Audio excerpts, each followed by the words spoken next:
எல்லாருக்கும் வணக்கம். நாளைக்கு மாதாந்திர எக்ஸ்பைரி.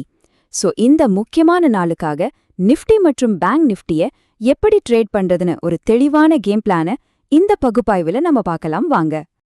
எக்ஸ்பைரி நாள்னாலே அது ஹீரோ ஆர் ஜீரோ விளையாக்குதாங்க. ஆனா சரியான திட்டமிடல் இருந்தா நம்ம ஹீரோ ஆகிறதுக்கான வாய்ப்பு ரொம்பவே அதிகம். அதை எப்படி பண்றதுன்னு தான் இப்போ பார்க்க போறோம். பாருங்க, இந்த ஒரு வரிதான் இன்னைக்கு நம்மளோட முழு அனாலிசிஸ்க்கும் ஆதாரம். நாளைக்கு ஒரு பெரிய எக்ஸ்பைரி ட்ராப் நடக்க போகுதுன்னு சொல்றாங்க. அது என்ன ட்ராப்? அதுல நாம சிக்காம எப்படி லாபம் பாக்குறது? வாங்க உள்ளே போய் பாப்போம். ஓகே, முதல்ல அந்த எக்ஸ்பைரி ட்ராப்னா என்னன்னு புரிஞ்சுக்கலாம். அப்புறம் நிஃப்டியோட டேட்டாவையும் சார்ட்டையும் ஒப்பிட்டு பார்ப்போம். இதையெல்லாம் வச்சு நிஃப்டிக்கும் பேங்க் நிஃப்டிக்கும் ஒரு கிறிஸ்டல் கிளியரான ட்ரேடிங் பிளானை உருவாக்குவோம். கடைசியா முக்கியமான லெவல்ஸையும் டிஸ்க்ளைமரையும் பார்த்துக்கலாம். இப்போ மார்க்கெட்ல இருக்கிற நிறைய பேர் என்ன நினைக்கிறாங்கன்னா, நிஃப்டிக்கு 26,000 ஒரு பெரிய இரும்பு சுவர் மாதிரி அதை தாண்டவே முடியாதுன்னு ஒரு பேச்சு இருக்கு. ஆனா டேட்டா சொல்ற கதை டோட்டலா வேற. ஒருவேளை எல்லாரும் பாக்குற இந்த தடைதான் நாம பேச போற அந்த பெரிய டிராப்போட ஆரம்பமா இருக்குமோ? சரி, இப்போ நிஃப்டிய கொஞ்சம் ஆழமா அனலைஸ் பண்ணுவோம். நமக்கு ரெண்டு முக்கியமான துப்பு கிடைச்சிருக்கு. ஒன்னு ஓப்பன் இன்ட்ரெஸ்ட் டேட்டா, இன்னொன்னு டெக்னிக்கல் சார்ட். இந்த ரெண்டும் சேர்ந்து நமக்கு என்ன சொல்ல வருதுன்னு பாப்போம். இங்க பாருங்க, இது ரொம்ப இன்ட்ரெஸ்டிங்கான ஒரு விஷயம். சரியா 25,700ல ஒரு பெரிய ஃபைட் நடந்துட்டு இருக்கு. கால் ரைட்டர்ஸ், அதாவது மார்க்கெட் இதுக்கு மேல போகாதுன்னு சொல்றவங்களும், புட் ரைட்டர்ஸ், அதாவது மார்க்கெட் இதுக்கு கீழே விழாதுன்னு சொல்றவங்களும் சரிக்கு சரியா நிக்கிறாங்க. இதோட அர்த்தம் என்னன்னா, இங்கிருந்து ஒரு பெரிய மூவ்மெண்ட் வரப்போகுதுன்னு அர்த்தம். யார் ஜெயிக்கிறாங்களோ அவங்க பக்கம் மார்க்கெட் திரும்பும். அப்போ டேட்டா என்ன சொல்லுது? 25,800ம் 26,000ம் ரொம்ப வலுவான தடைகளா இருக்கு. அதே நேரத்துல 25,600 வரைக்கும் நல்ல சப்போர்ட் இருக்கு. இங்க கவனிக்க வேண்டிய ஒரு முக்கியமான பாயிண்ட் என்னன்னா, 25,600க்கு கீழே கால் ரைட்டர்ஸ் எல்லாரும் பயந்துட்டு ஓடிட்டாங்க. அப்படின்னா மார்க்கெட் அந்த லெவலுக்கு கீழே போறது கொஞ்சம் கஷ்டம்தான். இப்போ சார்ட்ட பாப்போம். இதுக்கு முன்னாடி ஒரு பெரிய தடையா இருந்த இடம் இப்போ ஒரு பலமான சப்போர்ட்டா மாறியிருக்கு. அதுதான் இந்த 25,500லேருந்து 25,520 வரைக்கும் இருக்கிற ஏரியா. மார்க்கெட் இந்த இடத்துக்கு வந்தா திரும்பவும் மேல போறதுக்கு நிறைய வாய்ப்பு இருக்கு. ஓகே, இப்போ நம்மகிட்ட டேட்டாவும் இருக்கு, சார்ட் அனாலிசிஸும் இருக்கு.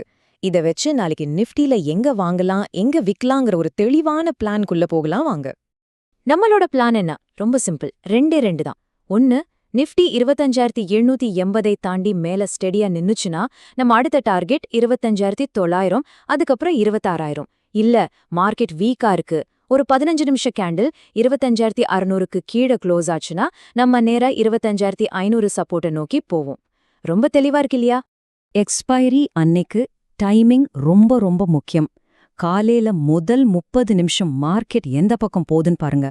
ஒரே இடத்துல சுத்திட்டு இருந்தா ஒன்னும் பண்ணாதீங்க. மதியம் 1:30 மணிக்கு மேல ஒரு பெரிய ஆட்டம் ஆரம்பிக்க வாய்ப்பு இருக்கு.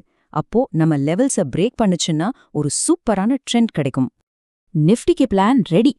இப்போ அதே மாதிரி பேங்க் நிஃப்டில என்ன நிலைமைன்னு பாப்போம். அதுக்கும் ஒரு பக்காவான கேம் பிளான் இருக்கு. பேங்க் நிஃப்டில பாத்தீங்கன்னா 61,000 லெவல்ல ஒரு பெரிய யுத்தமே நடந்துட்டு இருக்கு. அங்க நிறைய புட் ரைட்டிங் இருக்கு. அது ஒரு நல்ல சப்போர்ட். மேல பார்த்தா 61,500ம் 62,000ம் பெரிய தடைகளா நிக்குது. இதுதான் பேங்க் நிஃப்டிக்கான திட்டம். மார்க்கெட் 61,380க்கு மேல நிலை பெற்றால் நம்ம அடுத்த ஸ்டாப் 61,500, அப்புறம் 62,000. ஒருவேளை மார்க்கெட் 61,000 சப்போர்ட்டை உடைச்சு கீழே போச்சுன்னா அடுத்த இலக்கு 60,500 மற்றும் 60,300. இந்த லெவல்ஸ் எல்லாம் ரொம்ப தெளிவா இருக்கு. சரி, இப்ப நம்ம கடைசி கத்துக்கு வந்துட்டோம். நாம பேசின எல்லா முக்கியமான பாயிண்ட்ஸையும் ஒரு தடவை சுருக்கமா பார்த்துட்டு அப்புறம் ஒரு முக்கியமான டிஸ்க்ளைமரையும் பார்த்துடலாம். நம்ம எவ்வளோ நேரம் பேசுனதோட மொத்த சாராம்சமும் இந்த 4 நம்பர்ல தாங்க இருக்கு. நாளைக்கு மார்க்கெட்டோட கதையை எழுத போறது இந்த நம்பர்ஸ் தான். இதை உங்க சார்ட்ல மார்க் பண்ணி வச்சுக்கோங்க. ட்ரேட் பண்றதுக்கு ரொம்ப உதவியா இருக்கும். ஒரு முக்கியமான விஷயம், நான் செபில பதிவு செய்யப்பட்ட அனலிஸ்ட் கிடையாது. இங்க நாம பேசுறது எல்லாமே ஒரு கல்வி நோக்கத்துக்காக மட்டும்தான். நீங்க எந்த ட்ரேடிங் முடிவு எடுக்கிறதுக்கு முன்னாடியும் உங்க ஃபினான்ஷியல் அட்வைசர் கிட்ட ஒரு வார்த்தை கேட்டுக்கிறது நல்லது. அப்போ நாளைக்கான $1 மில்லியன் கேள்வி இதுதான். நாம ஆரம்பத்துல பேசின அந்த எக்ஸ்பைரி ட்ராப் மார்க்கெட்டை எல்லாரும் எதிர்பார்க்காத அளவுக்கு மேல கொண்டு போகுமா, இல்ல எல்லாரையும் ஏமாத்தி கீழே தள்ளுமா? டேட்டா நம்ம கையில இருக்கு. பிளானோட ட்ரேட் பண்ணுங்க, பாதுகாப்பாயிருங்க.